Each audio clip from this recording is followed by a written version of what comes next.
Bueno, Wilmar, nos pasó al revés esta vez. Estás vos en la Cambio de caja y roles. yo estoy del lado afuera. Me liberaron. Exactamente. Te abrieron la portera y saliste. Bueno, ahora el que está adentro soy yo. Pero bueno, tratando de entrar en un tema que es bastante complejo, pero creo que vamos a ver si lo logramos en este programa, creo que sí. Tratar de aterrizar lo que tiene que ver con la previsión social en nuestro país y en un idioma entendible por todos. Igual, de todos modos, si bien sin duda es un tema que nos afecta a todos y lo vamos a ver desde distintos lugares a lo largo del programa, cómo nos va afectando a todas las generaciones, es verdad, sí, en algún punto que Uruguay es un país más envejecido que sus vecinos, que el resto de los países de América Latina, aunque sus cifras no están tan lejos de los países europeos, de los países más desarrollados, de otros continentes. En Uruguay sí es verdad que tenemos más de 500 personas que tienen más de 100 años y que cerca de medio millón de habitantes tienen más de 64. En otros países esa relación es exactamente inversa, digamos. Es al revés. En muchos países esa relación es inversa. O fíjate que en Uruguay desde 2004 prácticamente hasta el presente la población ha crecido 0,19, o sea, ha sido muy tenue ese crecimiento, prácticamente no movió la aguja. Eso también impacta en esta situación, donde, como vos decías, hay más de medio millón de uruguayos que está por encima de los 60 años. O sea, gente que si no se jubiló está en eso. Y estamos aquellos que nos aproximamos un poco más a la edad jubilatoria, es mi caso, no tanto el tuyo, sos un poco más joven que yo, pero los cuarentones y cincuentones también tenemos nuestras propias problemáticas diferentes y bueno, es lo que vamos a tratar de explicar. Por eso la idea del programa de hoy justamente era tratar de entender qué es jubilarse hoy en Uruguay, cómo es jubilarse hoy en Uruguay, cómo va a ser jubilarse.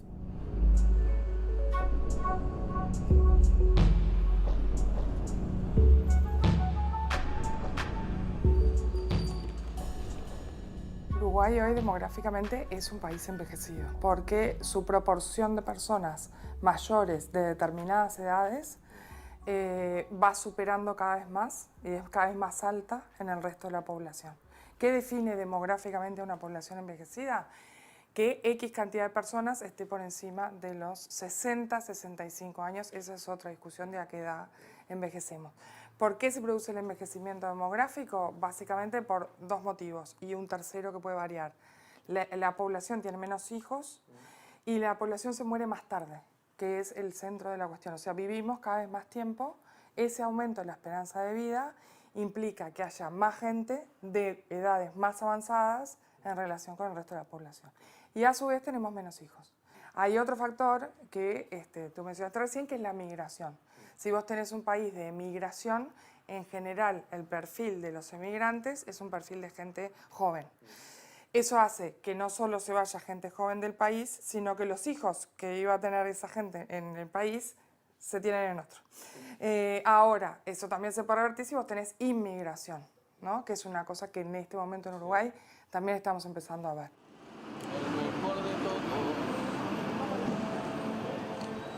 Antes que preparar a los uruguayos para la jubilación, yo creo que hay que preparar a la sociedad uruguaya para la vejez, o sea, para el envejecimiento. Me parece que en general ninguna sociedad occidental está preparada para el envejecimiento porque es un bombardeo de rejuvenecimiento, ¿no? Que vivimos. Pero de que queremos ser joven y nadie quiere envejecer. Entonces, lo primero que hay que hacer es como combatir esa idea de que envejecer nos condena a una serie de cuestiones que están por detrás de una concepción de vejez que es lo que hay que cambiar, lo primero que hay que cambiar. O sea, ser viejo no es horrible, ser viejo no es estar pasivo, ser viejo no es ser decrépito, aislado, solo. O sea, hay un cúmulo de mitos, digamos, sobre la vejez. Ser abuelo, todos los viejos son abuelos. O sea, hay una superposición de preconceptos sobre lo que es ser viejo que hace, bueno, cómo nos preparamos para la jubilación, que también hay un cierto pánico hacia la jubilación a nivel personal y a nivel social, bueno, otro pánico que se produce y se reproduce de esta cantidad de viejos nos va a llevar al colapso porque no vamos a poder mantenerlos. Pero estos viejos mantuvieron también hace unos años a los otros viejos. O sea que hay una cantidad de ideas, digamos, que, bueno, ¿cómo nos preparamos para la jubilación? ¿Cómo nos preparamos para la vejez, primero? Lo segundo, la jubilación. La jubilación no es un proceso que viven todas las personas, es un proceso que viven las personas que están en la economía formal y que cotizan, ¿no? Entonces ahí hay una cierta población, digamos, que hay que atender, que es verdad que Uruguay tiene una cobertura muy alta de población activa, entonces en ese sentido hay una buena cobertura de jubilación por el sistema previsional que tenemos, pero también es cierto que esa cobertura es alta, pero no alcanza a los ingresos de las personas mayores para tener una digamos, vida mínima, ¿no? Para alcanzar eso. Entonces, ¿qué hay que hacer? Digamos, ¿hay que prepararse para la jubilación? Sí, es un proceso de transición, digamos, para todas las personas que están cotizando. Muchas mujeres no están en el sistema laboral, entonces ahí hay un montón de mujeres, si bien ha ido aumentando la población activa de mujeres, pero un montón de mujeres que va quedando fuera de ese sistema y que entonces no vive la jubilación. Esas mujeres igual van a recibir una pensión, ¿no? Entonces, hay un montón de factores que hay que contemplar, digamos, para decir, esta pregunta tuya, ¿cómo nos preparamos para la jubilación? Bueno, el país se tiene que preparar de cierta manera, las personas se tienen que preparar de otra, y la jubilación no tiene por qué ser un proceso estático, abrupto, de eso de que yo me jubilo, porque eso trae muchas consecuencias, digamos. Consecuencias en la salud mental, en particular, mucho más en los varones, porque esto tiene que ver con identidades de género en las cuales las personas masculinas, digamos, los varones, están mucho más asociadas su identidad al trabajo. Las mujeres en general tienen un panorama más amplio de integración social, participan más.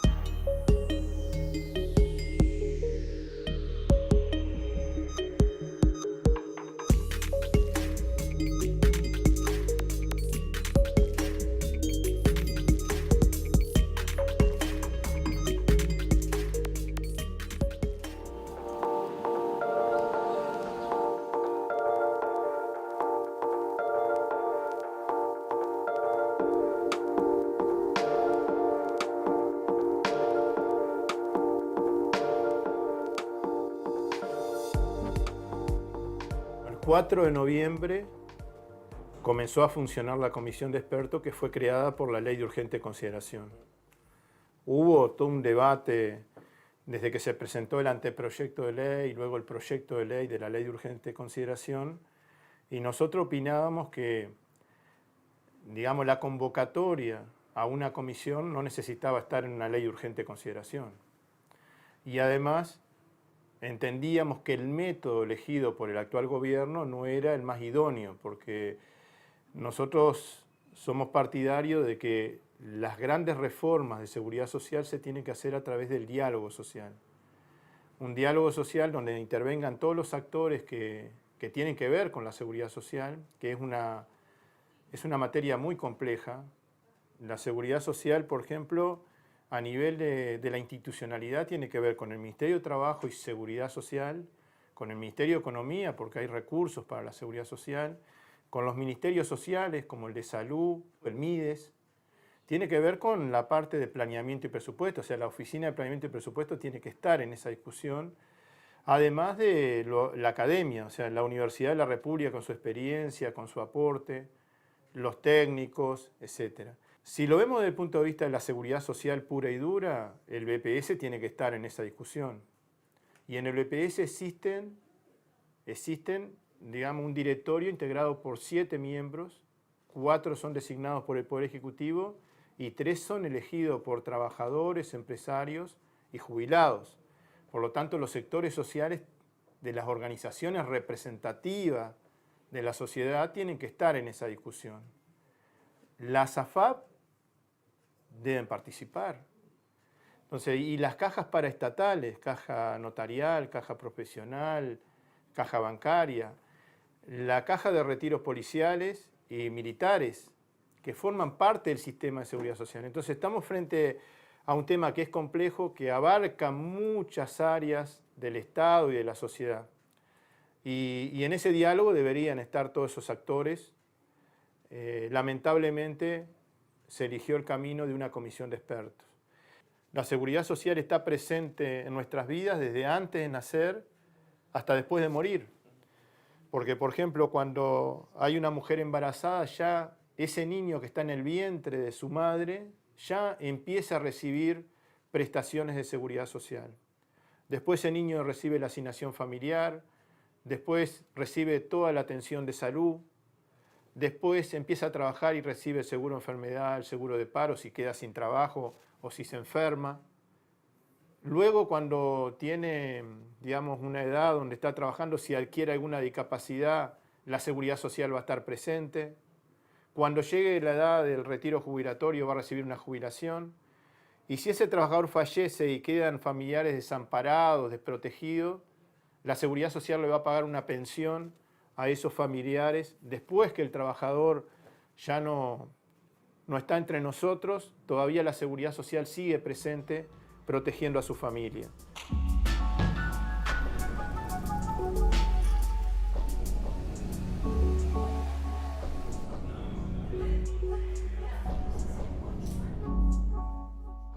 Bueno, Marita, vos sos jubilada Recientemente. desde hace nada. Nada, 2 meses. Después de trabajar la módica cantidad de años, de más de 40 y pico. 43 años. En la Seguridad Social, en el BPS. Ah, además. Sí, todos ahí. Bien. Soy una de las privilegiadas de este país, que tengo toda la historia laboral completa. Sintetizando un poco, comencé a aportar a los 18 años de edad. Trabajé en ventas toda la vida, fui vendedor y supervisor de varias empresas, hasta que el sistema de lo que es la relación de lo que es vendedor-comprador y todo lo que es la tecnología ha ido apartando un poco el diálogo directo de lo que fue tradicionalmente eso. Hace 10 años ingresé a una empresa de seguridad, hasta el año pasado que tomo mi licencia anual porque ya se veía que se venía esta pandemia y los mayores de 60 años ya fueron los primeros que le dieron licencia. O sea, nunca te daban licencia en febrero o marzo. El año pasado, la parte llena del vaso queremos virar, salí de licencia en marzo. Bien. Bárbaro. El primero en salir. Exacto. Me tendría que haber reintegrado el 21 de abril. Ya estaba totalmente instalada la pandemia. Bueno, lo que instaló el Estado, que fueron 3 meses, mayores de 60, y después hiciste un mes más. Como yo le explicaba a los médicos, esto yo, como decía recién, no me gusta, yo no lo busqué, yo no lo deseo, y yo no tengo por qué mentir. Me siento bien para reintegrarme. No me dejan y por otro lado no me sirve, porque yo me quiero jubilar a los 66 años o a los 67. Si trabajé toda mi vida y toda la vida aporté al Estado. Nunca me acomodé, nunca, nada.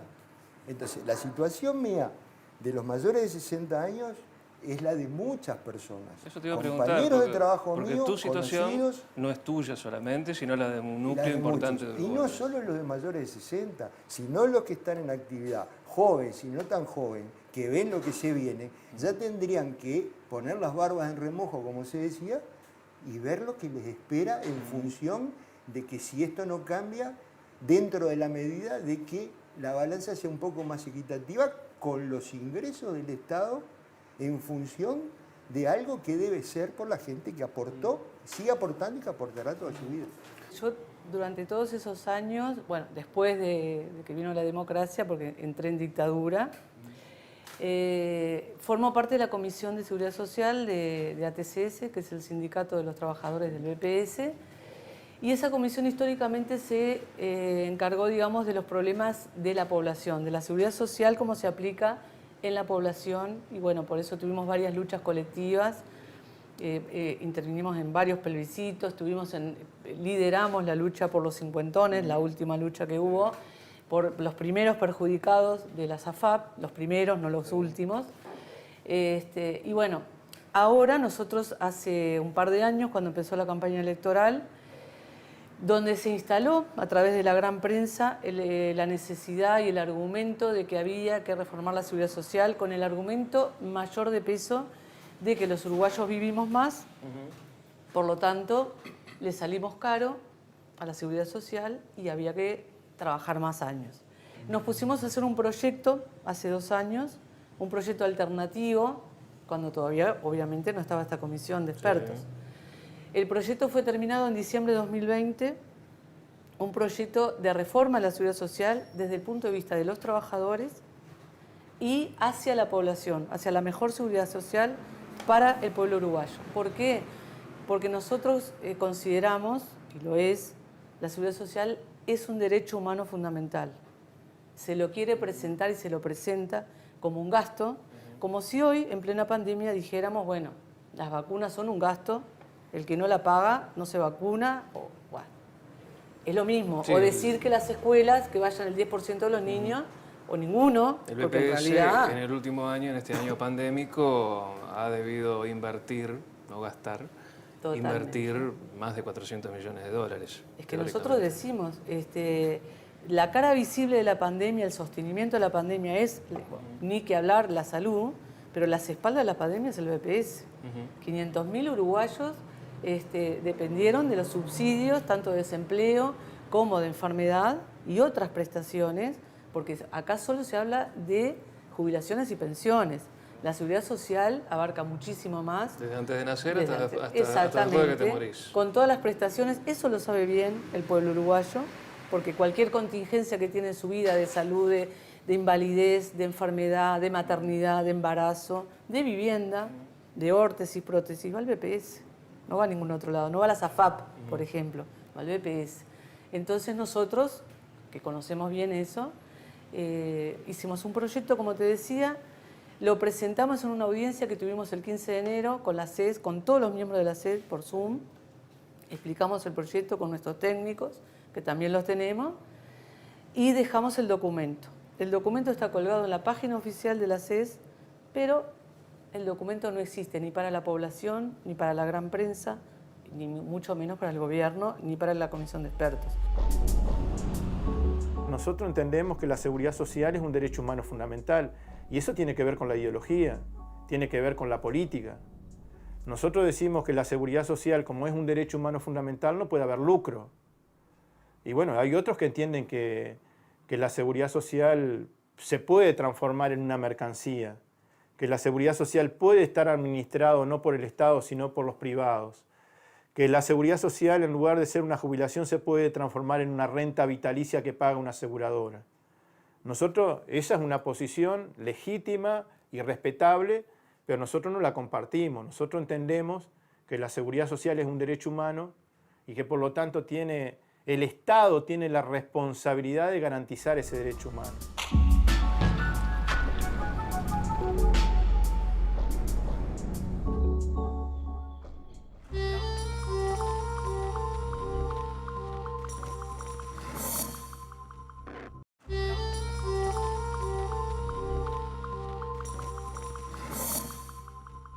Que ahora, a partir de la decisión de crear una comisión de expertos, a partir de la ley de la LUC, de la ley de urgente consideración, volvió el tema sobre la mesa. Entonces, muchos de los que estamos en las generaciones que bisagra en este momento, digamos, los de 40, o incluso tal vez un poco menos, nos preguntamos entonces si uno de los temas que gira en torno a esta discusión es la edad de jubilación. Entonces, muchas veces lo que ocurre es que la gente de esas edades se pregunta si, bueno, entonces ahora me van a correr, como que me van a correr la vara para adelante. Exacto. O sea, yo me había hecho la idea Exacto. que me quedaban 15, 20 años o 25 de trabajo y ahora resulta que capaz que me quedan 40. Por ejemplo, esa es una de las lecturas. Hay otra lectura que también es válida y es pensar si se está hablando de reforma de la seguridad social o una reforma del Banco de Previsión Social. Que esa pregunta también ha surgido en este programa y me parece que es válido plantearlo, porque da la impresión de que efectivamente se está realizando un planteo respecto a la reforma del Banco de Previsión Social. El BPS tiene proyecciones hasta dentro de 90 años prácticamente, donde hay proyecciones bastante certeras de cómo supuestamente se va a comportar la sociedad uruguaya y el terreno donde vamos a estar parados para saber cómo y cuándo nos podremos jubilar. Pero también el debate del rol del Banco de Previsión Social en lo que ha sido este año pandémico. Eso también ha estado sobre la mesa, porque buena parte de los aportes que el Estado uruguayo ha realizado para solventar la situación de los uruguayos que están más golpeados por la pandemia han surgido del BPS. Después se puede hablar de los déficits, etcétera, etcétera, pero ese ya es otro capítulo.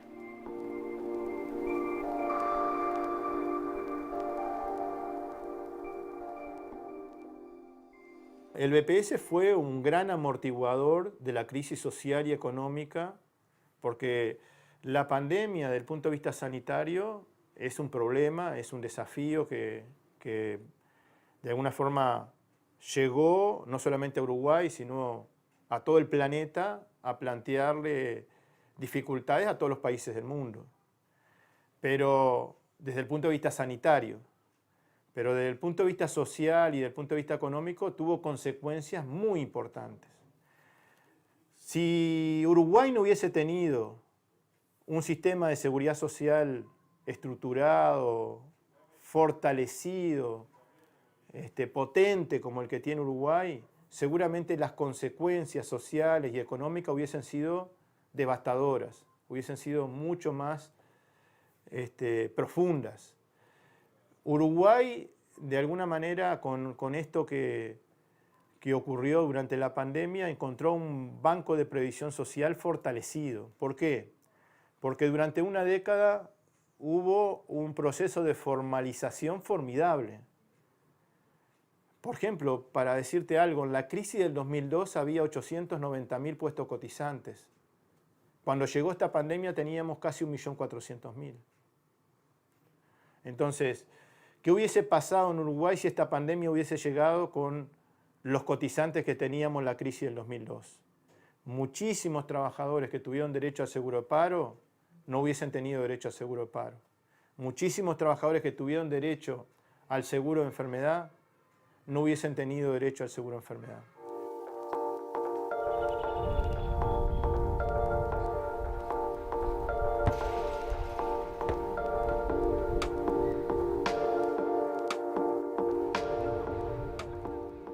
¿Qué pasa a futuro? Y da la sensación de que le hemos ido haciendo como parches al sistema a lo largo desde que se armó hasta hoy. ¿Cómo podríamos arreglarlo? ¿Qué habría que hacer? ¿Por dónde es el camino? ¿Hay una solución? ¿Cuál debería ser? Bueno, actualmente se está discutiendo esto, hay una comisión de expertos instalada que está discutiendo técnicamente, allí hay representantes, digamos, pero en términos más generales y saliéndose un poco de lo que es la discusión específica, los sistemas de seguridad social requieren de ajustes en el tiempo. Yo creo que, y cuando vemos salimos un poco de Uruguay y vemos un poco más hacia afuera, vemos que esos ajustes son cada vez más graduales, pero más frecuentes. Esa lógica de una super reforma cada 30 años que genera condiciones radicalmente distintas que antes, genera muchos ganadores y perdedores y eso tiene consecuencias en el mediano plazo. No son, en mi opinión, reformas deseables. Entonces, los países lo que vienen haciendo son reformas periódicas, no sé si tanto parches, pero sí ir ajustando sobre la marcha. Y creo que Uruguay, en buena medida, tiene ejemplos de eso. En los últimos años se han hecho muchas reformas, algunas ampliando derechos, como la reforma del 2008, que mejoró mucho el acceso de las prestaciones a las mujeres y las prestaciones que perciben. Otras que tuvieron a la suficiencia como a la sostenibilidad económica, perdón, como uno de sus objetivos principales, como la bancaria, la policial, la militar, aunque es muy discutida. Digamos, el formato de reformas periódicas es algo que creo, por la dinámica demográfica, llegó para quedarse. Y siempre es bueno estar revisando en un marco, obviamente, que genere confianza para las personas que participamos en él, pero siempre es bueno estar revisando la salud del sistema, no solamente desde el punto de vista de... O sea, no está mal hacerle modificaciones. No está mal hacerle modificaciones que cuiden las tres dimensiones claves, que son la sostenibilidad económica, esto es que uno pueda pagar estas obligaciones a lo largo del tiempo, pero también la cobertura y la suficiencia de las prestaciones, o sea, que llegue a mucha gente y que pague prestaciones razonables.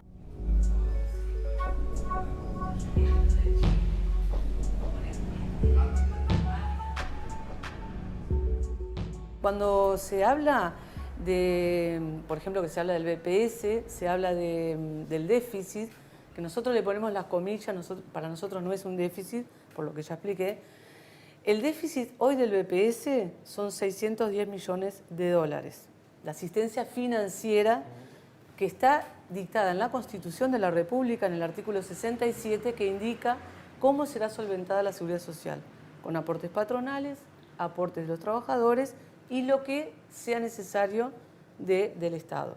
Por lo tanto, no se puede definir como déficit. Pero, al mismo tiempo que se contabiliza ese supuesto déficit en el BPS, tenemos la asistencia financiera a la Caja Militar, de 450 millones de dólares. Pero la Caja Militar atiende 55.000 usuarios y ahí sí, solo jubilaciones y pensiones, y el BPS atiende toda la seguridad social del 95% restante del país. Pero además, el promedio de pasividades que paga la Caja Militar son sensiblemente superiores al promedio del BPS.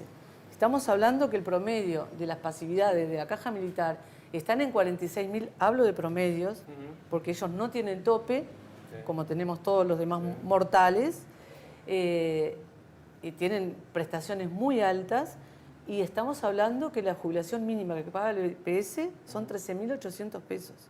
Esa es la mínima, que cobran el 70% de los jubilados. También en ese déficit que se habla del BPS están incluidas las exoneraciones, las grandes exoneraciones, sobre todo a multinacionales, con el tema de la inversión pública, de generar empleo. Nosotros no nos metemos con cuestiones del Estado porque esto no tiene color político, esto es la seguridad social.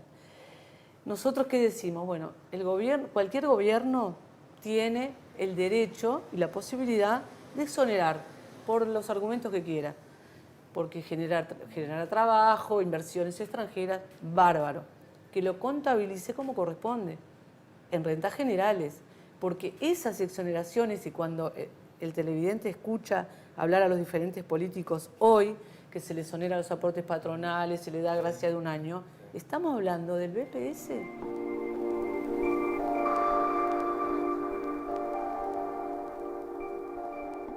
En base a una serie de información con la que cuenta el país y cuenta el BPS, se hacen proyecciones para ver cuál es la viabilidad, la sostenibilidad que tiene el sistema. Lo hace para el BPS, pero ahora en la comisión de expertos, esa Asesoría General de la Seguridad Social está colaborando para hacer también proyecciones de la Caja Militar, de la Caja Policial, etc. Es una asesoría que hace esos cálculos actuariales y que está reconocida a nivel nacional y a nivel internacional. O sea que tiene un trabajo técnico con una rigurosidad muy importante y los trabajos que ha presentado sobre el BPS indican que hasta dentro de 2 décadas, si no hiciéramos nada, hasta dentro de 2 décadas, el BPS no va ni a mejorar ni a empeorar, va a mantener un poco la situación que tenemos hoy. Pero después de 2 décadas va a comenzar una situación, digamos, de desequilibrio creciente. Y bueno, y nosotros en Seguridad Social tenemos que mirar el largo plazo, o sea, tenemos que adelantarnos a las dificultades, tenemos que adelantarnos a los desafíos que nos plantea la Seguridad Social. Por eso nosotros decimos que la reforma en el BPS no es urgente, pero es necesaria, o sea, es necesaria pero no es urgente. Esas 2 palabras son muy importantes. Dentro de 80 años, o sea, en el 2100, la Caja Militar va a tener el mismo déficit que tiene hoy si no hacemos nada. O sea, prácticamente va a ser casi 1 punto del producto, alrededor de 1 punto del producto, el déficit que va a tener la Caja Militar. Ahora tiene un 0,9 y más o menos va a ser media parecida dentro de 80 años. El BPS hoy tiene 1 punto del Producto Bruto Interno de asistencia financiera y esa asistencia financiera va a estar por encima de 4 dentro de 80 años. Por eso es importante pensar en una reforma. Pero la Caja Policial, por ejemplo, dentro de 80 años va a tener el doble de déficit que tiene hoy. Si bien el déficit de la Caja Policial es mucho menor, porque estamos hablando de algo así como 0,3, 0,4 del producto, dentro de 80 años va a ser casi el doble. Por lo tanto, estos son datos de la realidad y proyecciones que se están haciendo que nos imponen o que de alguna forma nos desafían a buscar cambios en el sistema de seguridad social, no en el BPS, sino en el sistema de seguridad social. Porque creo que no tenemos que ver esto como el desafío, digamos, no es reformar el BPS, el desafío es que haya una reforma integral del sistema. Yo te decía recién que si me preguntan si el BPS necesita una reforma urgente, yo digo es necesaria pero no es urgente. Ahora, si me preguntan cuáles de los institutos, cuáles de las organizaciones necesita una reforma urgente, esa es la Caja Militar.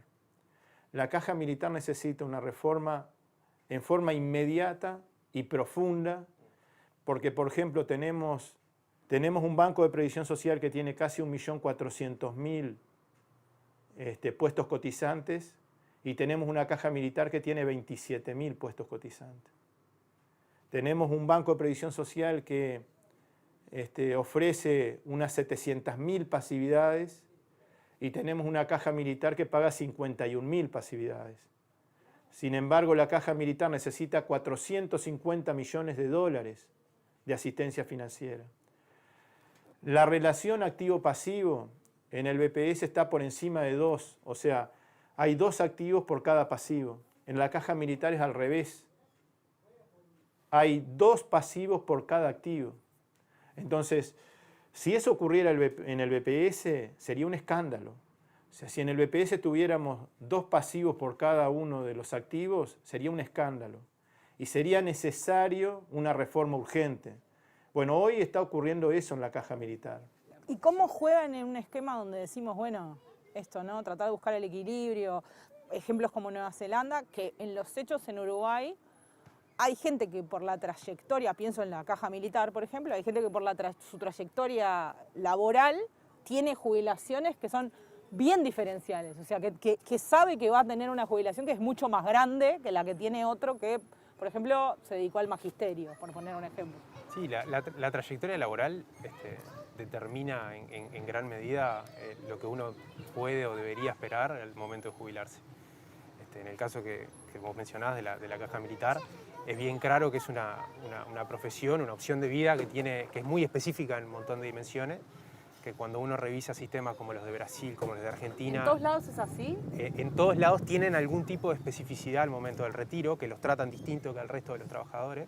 Por ejemplo, en Estados Unidos vos te podés retirar a los 20 años de trabajo, pero el gobierno no te paga la jubilación hasta que vos tengas 60 años cumplidos. Y eso es bien distinto que el caso uruguayo. Ya sea distinto de la situación pre-reforma o de la situación post-reforma. En el caso de Reino Unido también, tienen una especie de renta transitoria, pero que es como una jubilación bastante disminuida, y después cuando vos cumplís 60 años te empiezan a pagar una jubilación más acorde a la actividad que tuviste.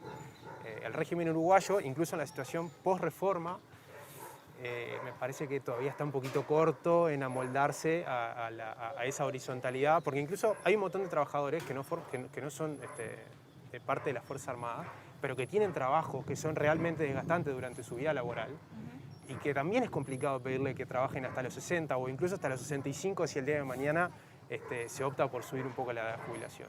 Digamos, y ese tipo de sectores hoy no son tenidos en cuenta o no tienen esa especificidad militar cuando las tareas que realizaron o el desgaste vital que tuvieron en su etapa activa puede llegar a ser similar. Sí, por eso ponía ejemplo, por ejemplo, la docencia, que digamos, en otros países se considera un trabajo de la construcción, también.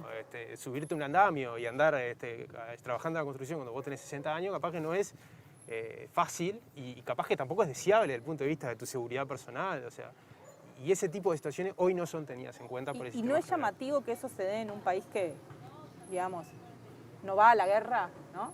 O sea, digamos que es una decisión de fondo ideológica que se toma en un país donde de repente el nivel de riesgo no es tan grande como en otros países donde sí, de repente la gente que está en el ejército sí tiene una vida de mucho estrés. Sí, el rol de las Fuerzas Armadas es más que nada una discusión social, digamos, ¿no? Lo que sí uno puede mirar de forma más o menos objetiva, cuando uno mira el tamaño que tienen las Fuerzas Armadas en Uruguay y lo compara con la población de gente trabajando, ese ratio, por ejemplo, es más alto que en un montón de países que van a la guerra, que tienen conflictos vivos. Y ahí es cuando uno se pregunta, bueno, ¿cuál es el rol que yo les asigno al final del día, ¿no? Y en esto que hablamos de la sustentabilidad social de los regímenes, es bien claro al momento de analizarse una reforma que si algunas condiciones van a ser más exigentes para, por ejemplo, las personas que cotizamos al BPS, también sean adecuadas al resto de los actores que tienen, que tienen participación en la vida económica del país y que sus prestaciones son financiadas por recursos públicos. Entonces, estos debates es bien relevante que sean integrales, digamos.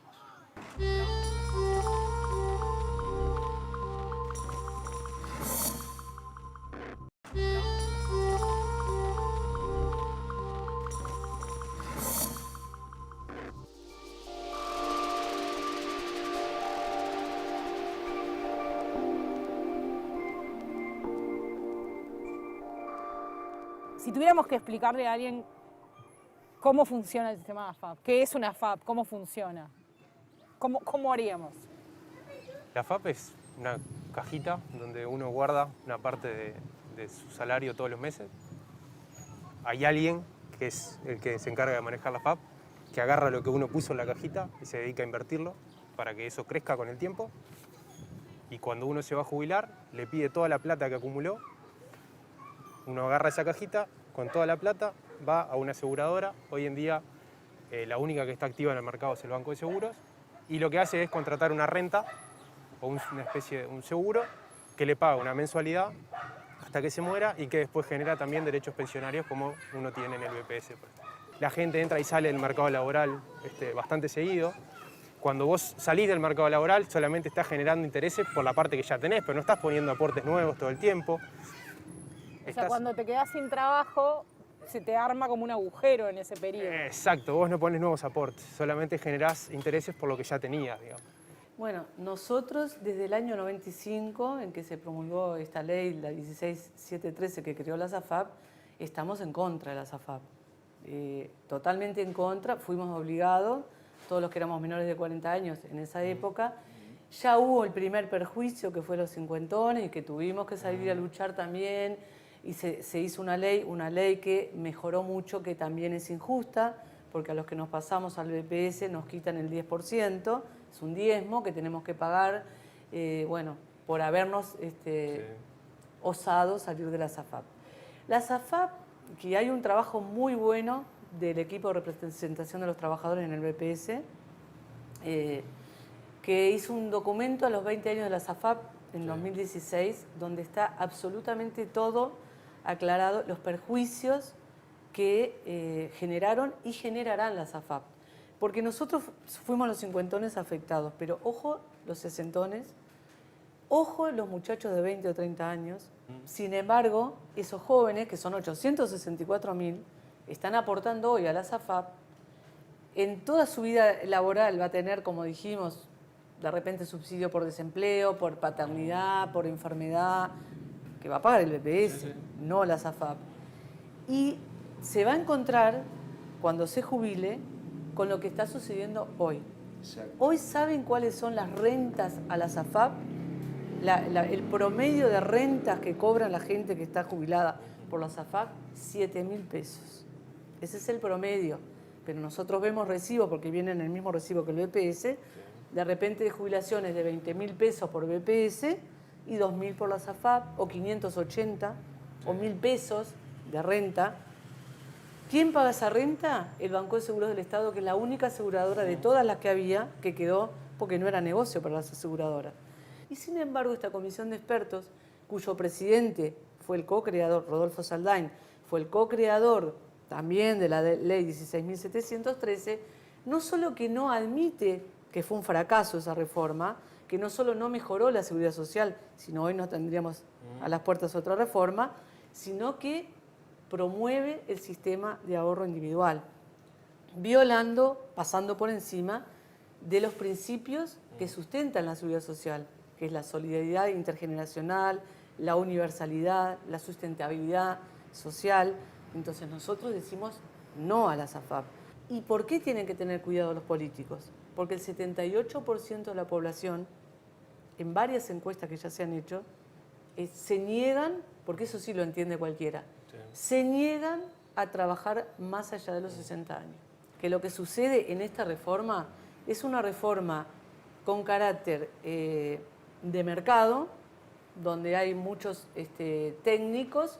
Los técnicos, la mayoría son economistas, con todo el respeto que me merecen los economistas, nosotros también tenemos economistas, pero no es, ahí se deduce que ninguna reforma es técnica, es política, porque siempre la política es, si yo tengo este dinero, ¿cómo lo invierto? ¿En qué lo gasto? ¿Cómo lo gasto? Si te dieran una varita mágica y que de forma automática pudieras resolver o dar vuelta a una situación y decir, bueno, vamos por acá, ¿qué es lo primero que harías? Está en nuestro proyecto. Tenemos los planteos de nuestro proyecto. Eliminar la SAFAP. Ese es el punto 1. Primera cosa, eliminar la SAFAP. Es imposible otro no haya... tipo de cambio o de lectura teniendo a la SAFAP como jugador relevante. Exacto. Y teniendo el lucro en la seguridad social. No puede haber lucro en la seguridad social, como no puede haber lucro en las escuelas, en los hospitales. Es una cosa obscena. Eliminar la SAFAP, ahí que también... No olvidemos que la mitad de los aportes de los trabajadores van a la SAFAP, o sea, vuelven, eso produce de financiamiento también del BPS. Examinar todas las exoneraciones y las que queden a cuenta de rentas generales y no se le adjudique al BPS para querer achicarlo y decir que está mal, como hacemos con todo lo público cuando queremos destrozar. Los aportes patronales, tema importante. Es el único país, Uruguay, donde el aporte obrero es el doble del patronal. Los obreros pagamos del 15% y los patronos el 7,5%. A ver si te entendí. El trabajador paga... 15% de Montepío y los patrones 7,5% cuando pagan. La mitad. La mitad. En el caso de que pague. Eso en el mundo, tanto que hablan, esta comisión habla de Suecia, de los países. En esos países de primer mundo... El aporte patronal es igual o más que el trabajador, como era acá. Hay que ver los aportes rurales. Los aportes rurales, si ustedes ven, son irrisorios. El que tiene un campito y trabaja con su esposa, sus hijas, paga lo mismo que un gran terrateniente. Eso hay que corregirlo, porque hay de dónde sacar. No es que nosotros vamos a ahorcar a nadie.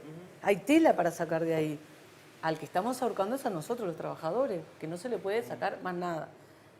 Por eso nosotros decimos eso, decimos no a la edad jubilatoria, no es, y nosotros comprobamos, no es una solución, porque hoy en Uruguay se jubilan promedio por el BPS a los 63 años, y la gente se queda un poco más, porque sabe que va a ganar menos de la mitad del sueldo, porque no le dan, no es porque quiera trabajar más. En algunos casos, sí, bienvenido sea, que sea libre el ser humano.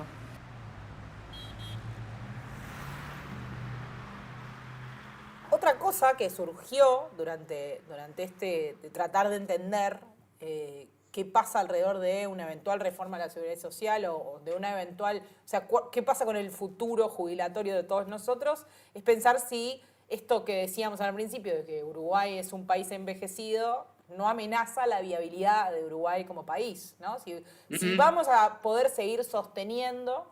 Si la población económicamente activa va a poder seguir sosteniendo a quienes se tengan que jubilar. Claro, porque estamos a punto o muy cerca de romper ese punto de equilibrio entre los activos y los pasivos. O sea, hay un núcleo importante de pasivos y un núcleo de personas que está trabajando o que estamos trabajando. Tanto las entrevistas que te tocó hacer a vos, mientras yo estaba encerrada, como las que hice yo ahora que vos estás en tu casa, sorprendentemente en todos los casos la respuesta fue que que somos un país viable. Sí, eso me alegró profundamente porque yo tenía una visión bastante negativa, digamos, o poco optimista en todo caso respecto a eso, pero da la impresión de que sí, de que en realidad somos viables. Va a depender mucho de las decisiones que se tomen ahora, en estos tiempos, en estos años. Decisiones que tienen que ver con lo político, decisiones que tienen que ver con lo económico, pero da la impresión de que sí, efectivamente, aún a pesar de los problemas que tenemos, podríamos ser viables, independiente de los problemas de déficit, independientemente de los problemas de las distintas cajas, que no lo hemos mencionado, pero el tema de las cajas paraestatales, el tema de la caja militar, que no es un problema menor. Bueno, a pesar de todo eso y las inyecciones de dinero que el BPS se ve obligado a hacer todos los años, bueno, a pesar de todo eso, seríamos viables.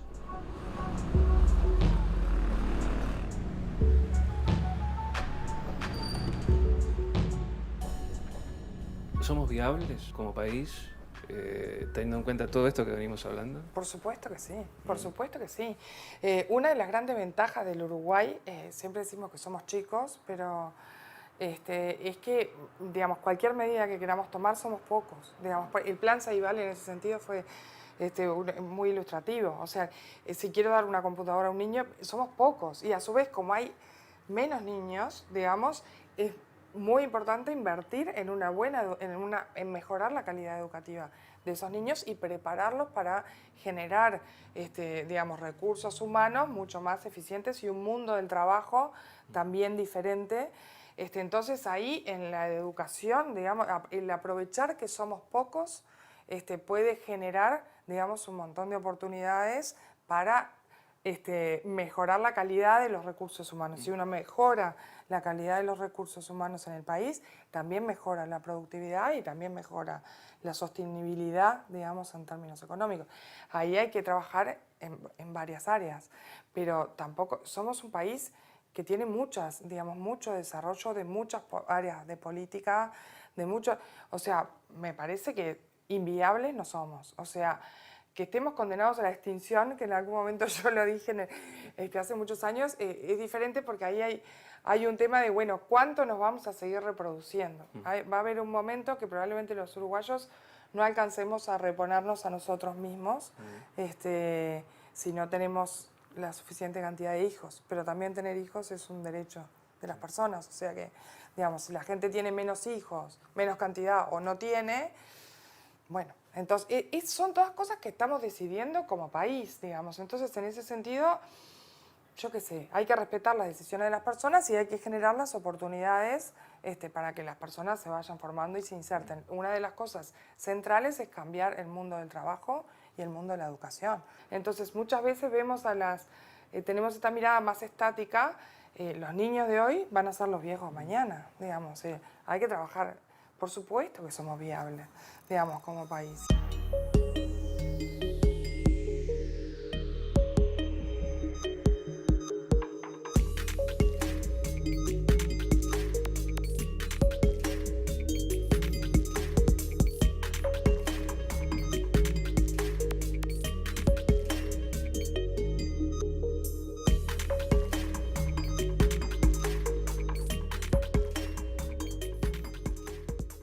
Volviendo a la demografía, es verdad que tenemos baja natalidad, pero vamos a un asentamiento ahora, donde una joven tiene 5, 6, 7 hijos, también pasan todos ellos por el BPS, porque cobran las asignaciones familiares, el plan de equidad, etcétera, etcétera. Esos niños no van a entrar en el mercado de trabajo. ¿Por qué? Porque no están incluidos en la educación, en un sistema decoroso de vivienda. Entonces, hacen falta políticas sociales. Es que justamente generaron eso, que estemos en tercera generación sin hábito de trabajo. ¿Y qué es culpa de esa gente que se crió así, los que hoy tienen 10, 11 años o 40, si hablamos de tercera generación? No, el por qué se llegó a eso. Exacto. ¿Ah? Porque el resultado lo vemos todos. ¿Y el origen? ¿Quién lo generó? ¿Bajo qué circunstancias? ¿Para qué intereses? Digo, hay verdades que son absolutas. Sí, es un modelo antihumano que va en contra de las mejores tradiciones de los principios que sustentan la seguridad social, que nuestro país fue como un modelo internacional, era como de primer mundo. Y hoy están ¿Quién viendo... dice que no se pueda volver a hacer? Exacto. Hoy están viendo modelos... Ah, no, porque eso fue en la década del 70. Vos fijate que hoy cómo cambió el mundo, no. Perdóname, son pretextos. El mundo lo cambiamos Si en nosotros. el 30 éramos la Suiza de América, ¿quién dice si no hay conciencia cívica y social se pueda lograr?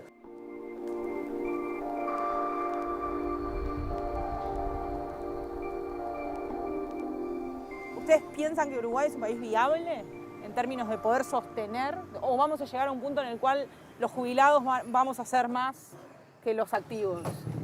Yo creo que Uruguay tiene una población envejecida, tal vez para su nivel de desarrollo, pero es una población todavía más joven, por ejemplo, que la de países nórdicos. En ese sentido, creo que Uruguay va a poder sostener el sistema de seguridad social, que el contrato social, como decía Braulio hace un rato, resista, digamos. Todos queremos tener la mejor jubilación posible, todos queremos llegar al retiro lo más temprano posible, pero eso tiene que contraponerse con objetivos como cuánto le voy a pedir a los activos, a los niños del futuro, que me paguen mi jubilación, exacto. O sea, cuánto le voy a pedir que contribuyan, qué estoy haciendo yo por quienes me van a tener que pagar la jubilación en el futuro, cuánto estoy aportando a su educación, a su crecimiento, a su formación integral.